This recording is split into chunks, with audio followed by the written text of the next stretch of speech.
This book is very much personal for me, as are these stories. I am African American. My parents attended colored schools. So they grew up in a little coal mining town in Appalachia, in eastern Kentucky. That was still a Jim Crow state in the South. And during the time that they grew up, they had to go to separate schools. So there was a white school and a colored school, separate and unequal by design. And it wasn't just this physical separation.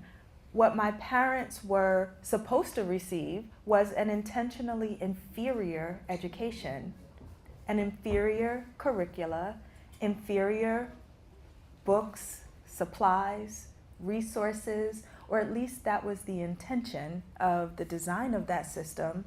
That is absolutely not what they received inside of those schools, because we know about fugitive pedagogy. We know about the tradition of African American education. However, I was struck by that. You know, what is a colored school? Who designed that? What did they have in mind? So this was very much a story of power and resilience. So I was interested in studying both.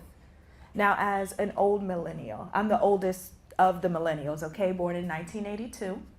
And what that means is I'm the first in my family, my cohort of the cousins, to be able to choose to go to whatever school I wanted to based on my ability and ambition. That was not a right that was afforded to my parents, my grandparents, my family who has been in this country for over 10 generations.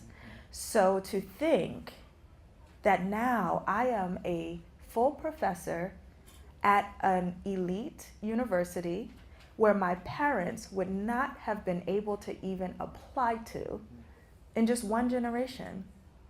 We all understand that education is the great equalizer. So this book, I want you to understand it as an American story that is really about democracy.